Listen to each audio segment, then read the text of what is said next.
le ŋkeke ma tutu dzia mi gale hatsotso me abe ale si mi nene koko yina degbe ne mi kpɔ xɔ aɖe eye mi katã mi nɔ nya exɔa ƒu du gbɔnɔgbɔnɔ godzi eye nye tsã me le avuɔ be mali esia ta me tsɔ nye tsɔ da ɖi be mali kple nya lɔʋeawo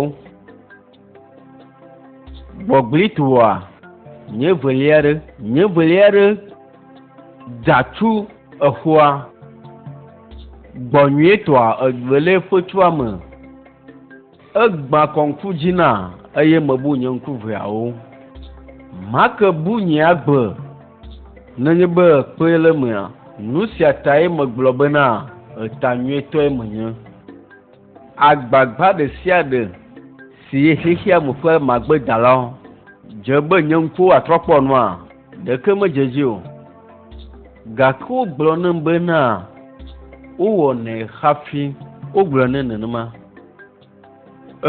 enya ye nye ma tso kaka gama ma vinye eƒe blavevɔ nye sia vinye tso kaka yi ma ya metrɔ zu ŋutsu vloe ŋkugbagbãnu aɖe le kɔƒe sia me gake gbeɖegbewo le wɔna me abe etsɔ si va yi ko ene medzidzi le mo na mo papa nyateƒea le be adegbe tuƒe ɖu wɔ nu se kple ya vinye tuƒe ɖu medo baba ɖe na ɖe nu se ta megaha nɔ menye naneke o agbeme ƒe nyawoe agbeme ƒe nyae vinye woe megatsi dzi o ke nu katã ye nɔ biabiam wo katã papa ne ma tere dzi o wa medzi ma kplɔ ablotsi ale bena dɔkita gã si le afi ma woakpɔ nukpɔgbɔ kple su woate kpɔ nuɖoɖo aɖe no hã akpe na wo vinye gake nu katã la wɔ nu ma ɖo ŋkeke ne ne kpɔtɔ ne nye eye magawɔ le anyigba sia dzi hafi adzɔe ɖe tɔgbenyewo gbɔ papa ne ganye ŋkeke ɖeka kpɔtɔ no ŋdɔ hã ele veve ɖe na na miatra yi kpɔ na miaɖi kpɔ ɖa megavɔ menye naneke yo nyanyi mele kpɔ abe aleke ne le kpɔ me no papa mezi ne dzi o nenya papa demona le bena ma kplɔ yi ne kpɔ yi fofo dɔ na papa na vivi ka o nye gblɔ mi gale amaratuku mo xɔse be mele fu ɖe ne kple kɔƒe me ƒe ŋutinya xoxo ma o amara na ma gblɔ na o kɔƒe me ƒe ŋutinya xoxo ma o wonya sena na ŋutɔ o gblɔ ne vinye medzina be manɔ nyamu gblɔ na yo o mele veve ɖe ne nye ya o papa meke gblɔ ɖe ne nya nu si la te srɔ̃ tso ŋutinya siawo mea gblɔ ne vinye gblɔ ne megale kplɔ ge mía do go egbea egbea ame ɖe le me tsɔ teƒe na papa etsɔ si gbɔna ye tɔ o papa ne xɔ nye ŋkeke le asi nye lo egbea tɔnye ye vinye mesusu be naɖe gakpɔtɔ le guame lo enu le me ye dzi na nui papa ele ha nu sɔgbɔ akpa ega sɔgbɔ le me papa sugbɔ le me nyɔnɔ sia ye wo la kpadzo wo nu aha vinye ne tsɔ tɔ nya be xɔlɔwoe ne ye tutu me abe ele si ne le kpɔm nea ele blema ƒe asẽviviwo kana eye wole dzidzɔ dem ne ma le gbegbe papa me kpe be ne le dzidzɔ kpɔm ŋutɔ enyo ma ɖi asi le mia nu nyemedi be magblẽ dzidzɔ me na o ye ma nɔvɔ hã matrɔ yɔ enyo akpe na vinye edo dzidzɔ na gake nu ɖeka ɖe li si le veve ɖe na ŋutɔ ye nye ɖetugbui vinye amaratsuku nenye be late le gbe ne nama makpɔ dzidzɔ ŋutɔ nye mable o manɔ dzidzɔ kpɔm va se ɖe si me ma yi ɖe tɔgbuiwo gbɔ papa mele bena xa nuku ɖe nyamanu elabe menye ye meka ɖe dzi bena male be ne nɔ koe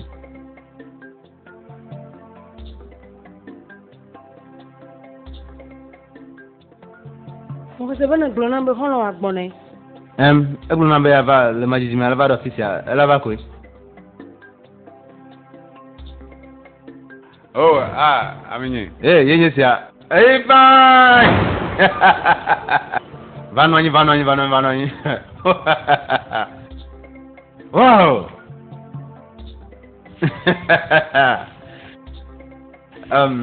enyo fine nye ŋgbedɔ srɔ̃ maratsi ya eye xɔlɔ wo lɔ ma foga me do gbe ŋdɔ na o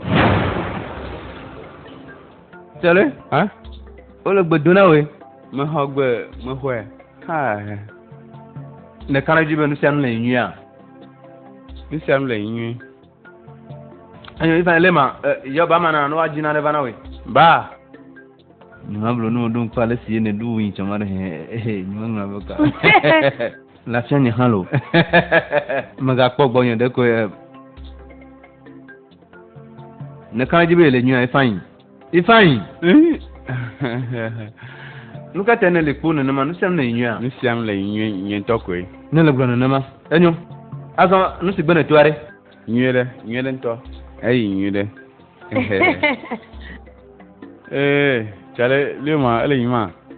Kere eko mo na gurugro bana la vale majiji mo hafi ne vado ma. Enyo. Kam le ko gbo are. Aw nyo ha gbonya ele cool. Ma glo be chukara de ko le.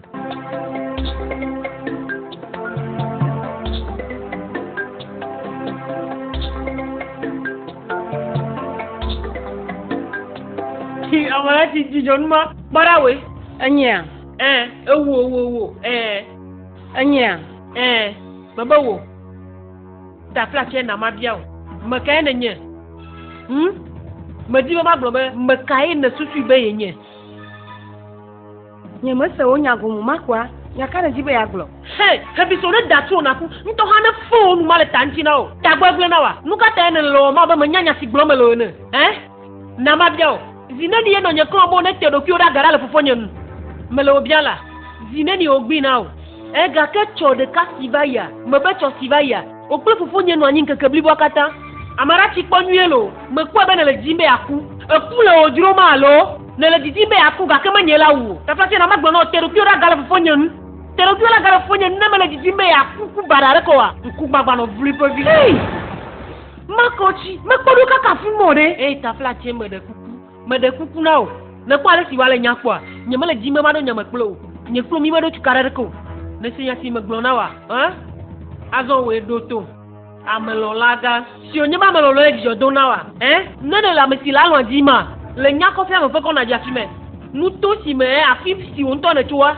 ya fi ma afima yo o ha me do le ma fi ma la ko nu tu vlo aba on to enele ya fi ma na be ja me si ona lo ela bana mega kpolo puponye ntiki a amarachi kporo kioji mega mama nkpolo mega mameo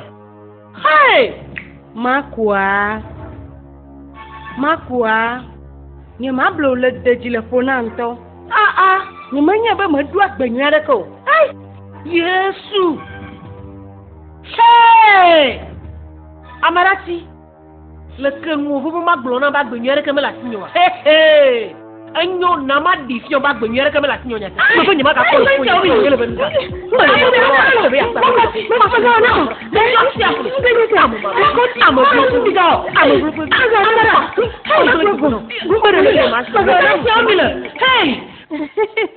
de tu bi sese mo fo se bele fu na nyude ale be twa wa kwedi nonye me kpakpli afi ma je gomea mene ko de ka kum eye me jeji are nonye na de ko na di nye le wenyu de so de ne profisi la ebena yive funye ngbeto so a kuna mela mele ga tito e bota luka tana foto mene no biwa mesenya ti ogba mama ma wera be ye jene le joji kaka tu nye me gbebele nye ngbeto so fuma mele ya agon me are no ya gola dati mama ko de ti jo le ya gbe ele to ni mabo ko munera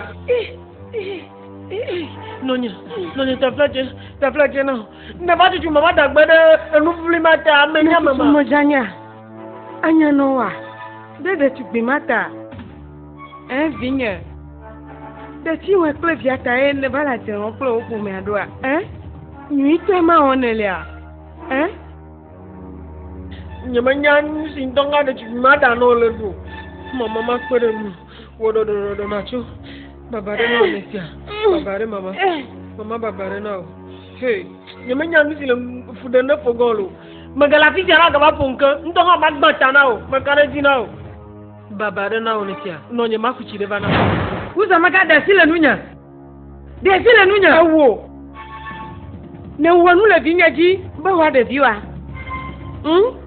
le nakaka o chi tere pe fo me anu Usa makanu kai. Kai bona o. Nuka o nya. Le dula gbe bo so nye na ode fi nya ji le dula gbe do mo. Usa makanu kai lu foma. Me lo malo. Bi e ti le wa nu na. Nuka ono no ayin. Le sonya ti tu. Nuka de ne le tu no. Usa makanu ka o nya le gba lu foma. Usa makanu o nya. Usa makanu. Nuka ni se o le kan ha. Usa makanu.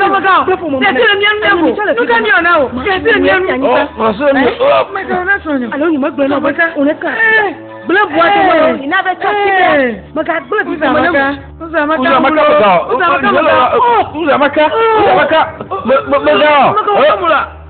Ai, maka ko na reko. Mo de be gbe bi do mo na mo. Ya un ma. Usa maka da sile nu la. Anu ni ti le la. Ai. Usa maka ko yiro lo. Ba se no. Tu le blessing wa.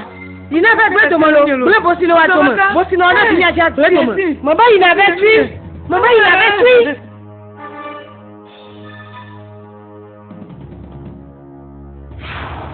Nanji jema. Ifa ma te segomo. Ameso na be mo le juma fo mo tu le kopo chama. Mo ko no sima wa sanyi be na makra mara chi le nya ju le kopo ama. Monye si anya ndodo nyi to. Ke bon wala na nu la sesene di show. Nuka na sisi be ma te wole no no mo tiama. Esu so bi kwa ameso la na be na maglasi. Menya no sima wa zon.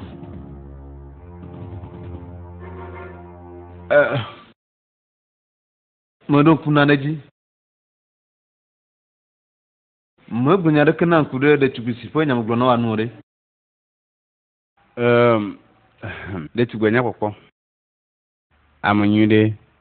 Anyuto. Ne do jesibe de tugunyare onye ka mo bunya de kana mu. E mo gbono to ha be na fu munyare me ye odocho.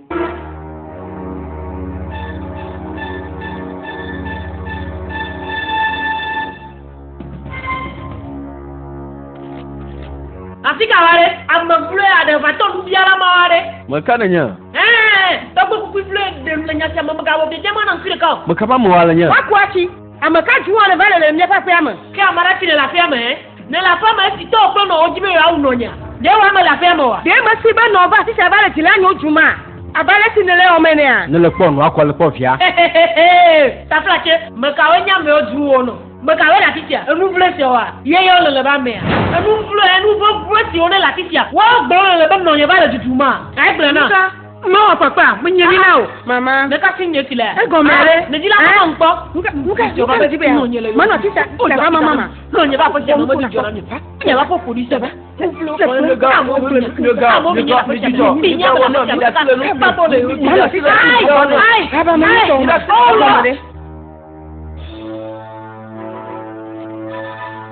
Ndoka, madame. Va quand il est pour vite un peu d'offre, me doit la chambre et la simégia. Va, Atika Ode. Maman, quoi, si? Maman. Henkonya. Maman, Nkonya. Maman, Makwa. Nuka, j'aurais Makwaji. Nuka, ha? Maman, Makwa, Nuka. Makwa, quoi, le que? Makwa, ka. Mon pour le coucou, le moito da. Nuka. Le quoi Makwa, Tonya? Maman. Le moto. Le coucou. Boya titi onya. Afima jijidiade. Nya chofu nya. Boya tima. Makwa la kwa le que? Vei no dreba bolonko.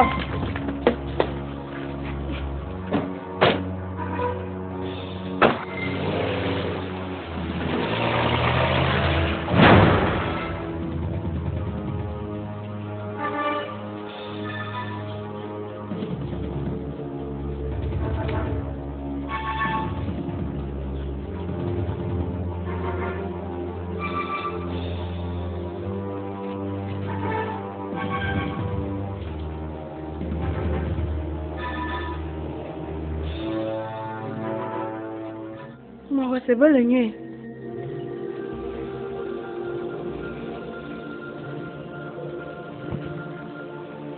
Jikamagacho. Akpanao. La kado mona jiwa, nepia. Agnon monsieur. Megavon. Agnon akpanao.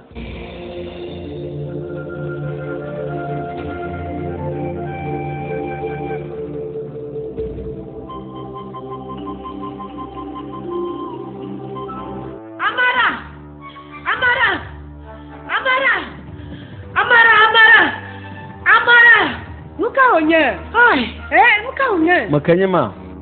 Ohanesia. Senyaka. Makochiku. Onye. Makwachi onuka. Makwachi. Uza makapo tubejevia. Mama. Okwe. Omulu anyi la yingwa kuku. Le niapa si momwaji. Eye no agbon bana. Nyawe nya mesione wi. Nyawe nya amaka ogbon na le. Mama ta fla che de mi otukara de clear. Hey. Mama.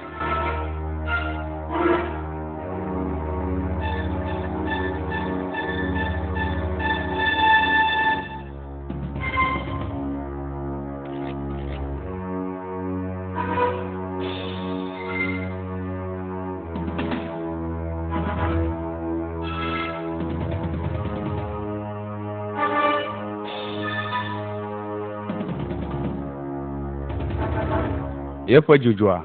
Adidi ni azon. Akpana ma ulo. Deko ola London. Mi da chile nu ne wa gbore mo nyui de. Ela gbore mo. Epo la malasa. Akpana o dokita. Dokita akpana o.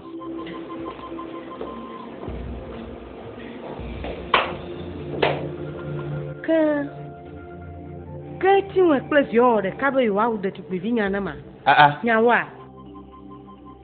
Nuka oganele, ma be chokpo bitu allo hafi o basijo lo jwame. Vinya. Mama jeme yalo, nana nya kunya akhiru kangwalo. Hakunya ka akhiru. Lebo ma jema. Alaka na o hafi akanya. Uzamaka. Lebo mia sinya de tuwa nu kangbo. Otu fa mo bo wa pa lo mo le nu sia mo ware. Tujo nya fuflu gbogbo. Mo le nya fuflu gbogbo. Enye le nya fuflu gbogbo. Mo gbolo na mi bana. Ayi be ya be watre klo. Aye uwo nu sia kle. O cha chambe yo afui wakuchi moji America maganyo. Wa fa jije nyama. Pa na yeba mi mo na le kakure nya sia nu wa. Nya to ma wole do kunya silo. Hey makura. Wo jeja. Mama. Wo no ti. No ti si ona la. No mo ka si ona. Nka ti ko gbono la tisia. O jile ba kpora be ti nya ko e. Nsita o ba tisia ma. Nuka to le fude no, nuka to de da fun okun. Uzamaka. Tisia mwenye be dono boy ile. We mo na blewa. Ona joida. Afika inele. Anyo. Nyanto manya. Nyomi manya nchu. Vinya. Babade. Amarasi not. Nyonya musi on makro no vinyalo. Ayo. Imo nanako. Deo ba mi agbola pomia. Eva. Yo vale nonya jum. Ye nonya foto mene. Aye ji potono ko dankle nonya. Akema va ma wa doma. Potono mi aju ha fi dogola fi ama. Ala gba ha fi jolo mi agbo. Ni mo na de keneo. Ni mo na de ko. Nusi ne joye tutu ma le gura. Nusi tutu ne joye ma. Oh mu ya na mi esi mi sebe na. Eku fen ka fi ko ba konji. Amagadolo gbogbo jo mo to ha be na. Eku. Mane kuku mi blana. Mi blonya te pe. De yo ku a. Mi blana mi la.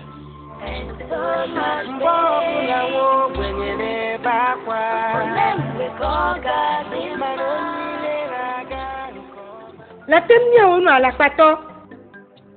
Ko to ga tun no be na ga de yo le nyama ya lo. Awo mama, America wo fena mi, we nyelo honyare itoro. Mi tini ko no sini jo te pe. Alo nyele. Yeye ma. La temia onu kaba. Ala pato. Aleke na tendoji aba dara pa de kako de manyala tado. Denu siata. Nonye jeme o blau jeme. Ma jeme nanka. Ga ke nya te fe ko ma. Na de kakusio wa dogo la fi hafi mama on bara. Anya de kako mi jo kan bo mi jo. Mi jo mi da na ti pami la.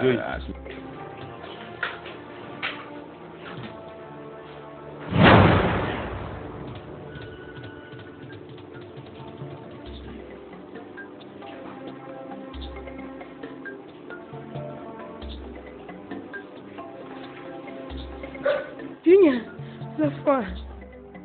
Takitavi, afono. Kɔndzi ne le ye vinya. Megaƒo nu sɔgbɔ. Akpena mawo. Afɔlo. Demi kara nyasimi gblɔ na míadzia. Mo be anyi ŋutɔ mo nɔ afi ma. Me kpɔ nu sia nu si ne dzɔa. Me ƒu du kplɔ ɖo ye wòsi dzo. Francis ma ye nya me si ne wɔ nakle nɔvi wa. Ne ma blu mi o. Esi me va gblɔ na xɔlɔ nya azuka. Alo nye me gblɔ na wa. Egblɔ na. Ntɔ hã mɔɖo la na fi me kpakpli. Gake nye nyi bena. Nane dzɔ eye me dzo ƒu du afi ma ɖa misema. Etata mɔnɔ afɔ kɔsɔ tso afi ma gake nye ma tɛ vɔ. Mi kɔe ɖa. Eye va na kaka miana va le to me ƒo na. Va tso ŋgɔvi nu. Akɔra me gbãnɔvi la, me tso ŋgɔvi na. Gɔdomevi ma. Francis. Me Francis nye tsitsa me sue ƒe ɖeka koa. Hɔnvi ma tutu ye nye belia. Hɔnvi o nye nyateƒe. Ni ma blo mawu kpakple nya lɔ ne nye bena me kli kple nye ŋkua. Dzeme. Wa me gatsi dzo. Enyo akpe na mi ɖe nya nyui sia ta misia. Eye me kan dzi be no amia trɔ dogo. Míɔ ya mili na bu gavin sue sia. Nyi nya mo ne gblɔ nyateƒe eva hã akpe.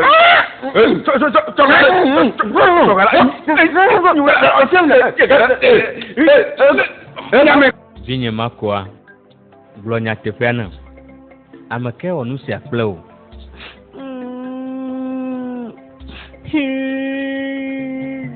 Nuke ni ma. Devia si wɔ aƒe nuɖoɖo yi ma. Ake ame kple o.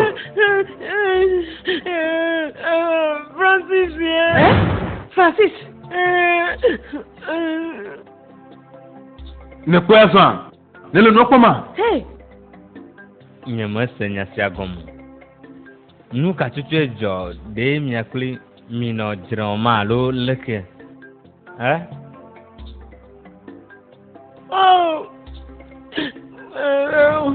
Mienye. Kɔlɔ mi nye. Hlo gbalo ko mienye.